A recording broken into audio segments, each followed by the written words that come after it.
رمضان عبادت کا مہینہ ہے۔ یہ ہجری کیلنڈر کا 9واں مہینہ ہوتا ہے۔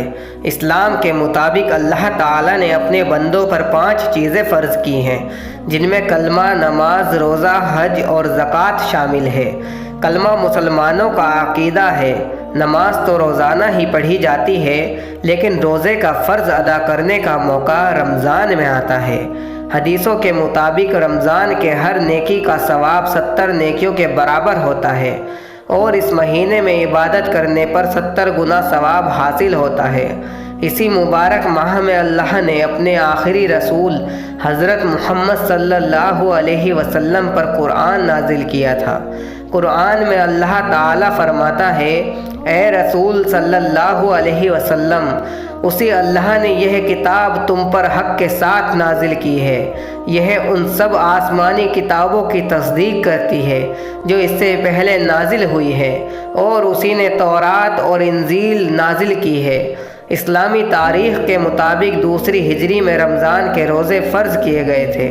اسی سال صدقائے فطر اور زکوٰۃ کا بھی حکم نازل ہوا تھا۔ رمضان کے روزوں سے پہلے محرم کی 10 تاریخ کو عاشوراء کا روزہ رکھا جاتا تھا، لیکن یہ اختیاری تھا۔ جب اللہ کے رسول حضرت محمد صلی اللہ علیہ وسلم مکہ سے ہجرت کر کے مدینہ تشریف لائے تو آپ نے دیکھا کہ مدینہ کے باشندے سال میں 2 دن کھیل تماشوں کے ذریعے خوشیاں مناتے ہیں، تو آپ صلی اللہ علیہ وسلم نے ان سے دریافت کیا کہ ان 2 دنوں کی حقیقت کیا ہے۔ صحابہ نے کہا، ہم جاہلیت کے زمانے میں ان 2 دنوں میں کھیل تماشے کیا کرتے تھے۔ چنانچہ رسول اللہ صلی اللہ علیہ وسلم نے فرمایا، اللہ تعالیٰ نے ان 2 دنوں کو بہتر دنوں سے بدل دیا ہے، وہ عید الاضحیٰ اور عید الفطر ہے۔ اس طرح دوسری ہجری کے شوال مہینے کی 1 تاریخ کو عید منانے کی شروعات ہوئی۔ اللہ تعالیٰ نے عید کی خوشیاں مسلمانوں کے سر پر فتح اور عزت کا تاج رکھنے کے بعد عطا فرمائی۔ اللہ نے روزے کیوں فرض کیے؟ اس کا جواب خود اللہ تعالیٰ نے قرآن کریم میں دیا ہے۔ اللہ تعالیٰ فرماتا ہے، اے ایمان والو، تم پر اسی طرح روزے فرض کیے گئے ہیں جیسے تم سے پہلے کے لوگوں پر فرض کیے گئے تھے، تاکہ تم پرہیزگار بن جاؤ۔ یعنی مسلمانوں سے پہلے نصرانیوں یعنی عیسائیوں، یہودیوں اور ان سے پہلے کی قوموں پر بھی روزے فرض کیے گئے تھے۔ روزے میں فجر کی اذان سے پہلے سے لے کر مغرب کی اذان یعنی سورج ڈھلنے تک کھانے اور پینے پر پوری طرح سے پابندی ہوتی ہے۔ اتنا ہی نہیں، اس دوران ہر برے کام سے خود کو دور رکھنا ہوتا ہے، یہاں کی جھوٹ بولنے اور غصہ کرنے سے بھی پرہیز کرنا ہوتا ہے، اور روزے میں برائیوں سے دور رہ کر بندہ پرہیزگار بن جاتا ہے۔ ایسا نہیں ہے کہ روزے سب لوگوں پر ہی فرض کیے گئے ہیں۔ جو لوگ بیمار ہیں اور ان میں روزے رکھنے کی ہمت اور طاقت نہیں ہے تو انہیں چھوٹ دی گئی ہے۔ ایسے لوگ محتاجوں کو کھانا کھلا کر فدیہ عطا کر سکتے ہیں۔ قرآن میں اللہ تعالیٰ فرماتا ہے، گنتی کے چند دن روزے رکھنے ہیں، پھر اگر تم میں سے کوئی بیمار ہو یا سفر میں ہو تو دوسرے دنوں میں روزے رکھ کر گنتی پوری کر لے، اور جن میں روزہ رکھنے کی قوت نہ ہو تو وہ ایک محتاج کو کھانا کھلا کر فدیہ ادا کرے۔ پھر کوئی اپنی خوشی سے زیادہ نیکی کرے تو یہ اس کے لیے بہتر ہے، اور اگر تم روزہ رکھو تو یہ تمہارے حق میں زیادہ بہتر ہے۔ اگر تم جانتے ہو رمضان وہ مقدس مہینہ ہے جس میں قرآن نازل کیا گیا، جو لوگوں کے لیے سراپا ہدایت ہے، اور جس میں رہنمائی کرنے والی اور حق و باطل کی تمیز سکھانے والی واضح نشانیاں ہیں۔ اے مسلمانوں، پھر تم میں سے جو اس مہینے میں موجود ہو تو وہ روزے ضرور رکھے، اور جو بیمار ہو یا سفر میں ہو تو وہ دوسرے دنوں میں روزے رکھ کر گنتی پوری کرے۔ اللہ تمہارے حق میں آسانی چاہتا ہے اور تمہارے ساتھ دشواری نہیں چاہتا، اور شمار کا حکم اس لیے دیا گیا ہے تاکہ تم روزوں کی گنتی پوری کر لو اور اس کے لیے اللہ کی بڑائی کرو جو ہدایت اس نے تمہیں دی ہے، اور تم اس کے شکر گزار بنو۔ رمضان کا چاند دیکھنے کے ساتھ ہی عشاء کی نماز کے بعد تراویح پڑھنے کا سلسلہ شروع ہو جاتا ہے۔ رمضان کے مہینے میں جماعت کے ساتھ قیام اللیل یعنی رات کو نماز پڑھنے کو تراویح کے کہتے ہیں۔ اس کا وقت رات میں عشاء کی نماز کے بعد فجر کی نماز سے پہلے تک ہے۔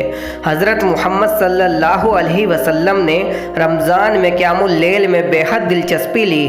آپ صلی اللہ علیہ وسلم نے فرمایا، جس نے ایمان کے ساتھ اور اجر و ثواب حاصل کرنے کی نیت سے رمضان میں قیام اللیل کیا، اس کے پچھلے سارے گناہ معاف کر دیے جائیں گے۔ آپ صلی اللہ علیہ وسلم نے فرمایا، یہ ایسا مہینہ ہے کہ اس کا پہلا حصہ اللہ کی رحمت ہے، درمیانی حصہ مغفرت ہے اور آخری حصہ جہنم کی آگ سے چھٹکارا ہے۔ رمضان کے تیسرے حصے کو عشرہ بھی کہا جاتا ہے۔ آپ صلی اللہ علیہ وسلم نے فرمایا، رمضان کے آخری عشرے کی طاق راتوں میں لیلۃ القدر کی تلاش کرو۔ لیلۃ القدر کو شب قدر بھی کہا جاتا ہے۔ شب قدر کے بارے میں قرآن میں اللہ تعالیٰ فرماتا ہے، بے شک ہم نے اس قرآن کو شب قدر میں نازل کیا، اور تم کیا جانتے ہو کہ شب قدر کیا ہے؟ شب قدر 1000 مہینوں سے بہتر ہے۔ اس رات میں فرشتے اور روح الامین یعنی جبرائیل علیہ السلام اپنے پروردگار کے حکم سے ہر کام کے لیے زمین پر اترتے ہیں۔ یہ رات فجر ہونے تک سلامتی ہے۔ مسلمان رمضان کی 21، 23، 25، 27 اور 29 تاریخ کو پوری رات عبادت کرتے ہیں اور اللہ سے جہنم سے نجات کی دعائیں مانگتے ہیں۔ رمضان کا تعارفی خطبہ سیدنا حضرت سلمان فارسی رضی اللہ عنہ فرماتے ہیں کہ شعبان کی آخری تاریخ کو نبی کریم حضرت محمد صلی اللہ علیہ وسلم منبر پر تشریف فرما ہوئے اور ارشاد فرمایا، اے لوگو، تم پر ایک عظیم اور مبارک مہینہ سایہ فغن ہونے والا ہے۔ ایسا مہینہ جس میں ایک ایسی رات ہے جو 1000 مہینوں سے بڑھ کر ہے۔ اللہ تعالیٰ نے اس مہینے کے دنوں کا روزہ فرض اور راتوں کی عبادت نفل قرار دی ہے۔ جو شخص اس مہینے میں ایک نیک عمل کے ذریعے اللہ تعالیٰ کے قرب کا طالب ہو، وہ ایسا ہی ہے جیسے دوسرے مہینے میں فرض عمل کرے، اور جو شخص کوئی فرض ادا کرے وہ ایسا ہی ہے جیسے دوسرے مہینوں میں 70 فرض ادا کرے۔ اے لوگو، یہ صبر کا مہینہ ہے اور صبر کا ثواب اور بدلہ جنت ہے، اور یہ لوگوں کے ساتھ حسن سلوک اور خیر خواہی کا مہینہ ہے۔ اس مہینے میں مومن کا رزق بڑھا دیا جاتا ہے۔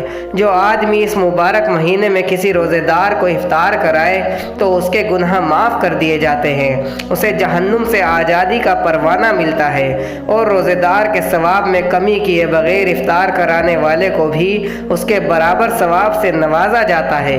یہ سن کر صحابہ نے عرض کیا، اے اللہ کے رسول صلی اللہ علیہ وسلم، ہم میں سے ہر آدمی خود میں اتنی گنجائش نہیں پاتا کہ وہ دوسرے کو افطار کرائے اور اس کے ثواب کو حاصل کرے۔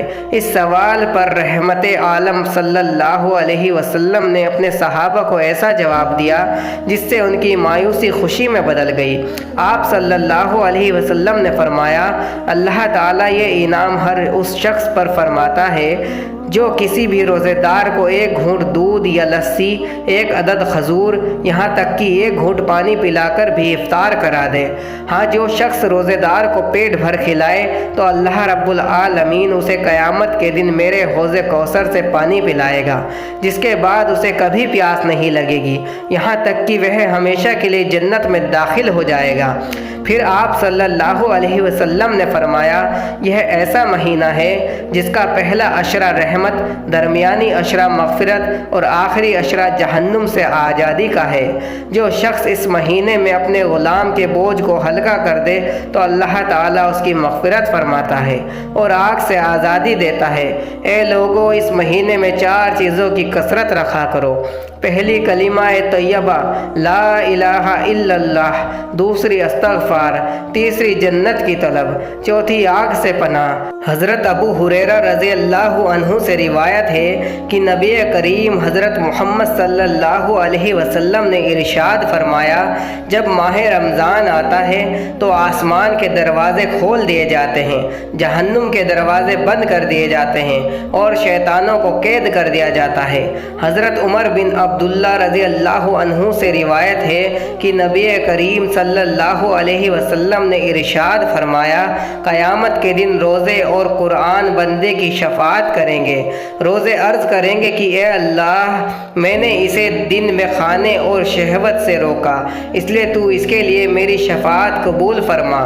اور قرآن کہے گا کہ میں نے اسے رات میں سونے سے روکا، لہٰذا اس کے حق میں میری شفاعت قبول فرما لے۔ پھر دونوں کی شفاعت قبول ہوگی۔ امیر المومنین حضرت سیدنا عمر فاروق اعظم رضی اللہ عنہ سے روایت ہے کہ حضور اکرم صلی اللہ علیہ وسلم نے ارشاد فرمایا، رمضان میں اللہ کا ذکر کرنے والے کو بخش دیا جاتا ہے، اور اس رمضان کے مہینے میں اللہ پاک سے مانگنے والا کبھی بھی محروم نہیں رہتا، کیونکہ اس مہینے میں قرآن نازل ہوا، اس لیے رمضان بہت خاص ہے۔ ہر مسلمان کے لیے یہ مہینہ مقدس اور اعلیٰ ہے۔ ہمیں اس مہینے کی اہمیت کو سمجھتے ہوئے زیادہ سے زیادہ وقت عبادت میں گزارنا چاہیے۔ دوستو، ویڈیو اچھی لگے تو لائک اور شیئر کریں۔ ایسی ہی دینی تعلیم والی ویڈیو دیکھنے کے لیے ہمارے چینل کو سبسکرائب ضرور کر لیں۔ اللہ حافظ۔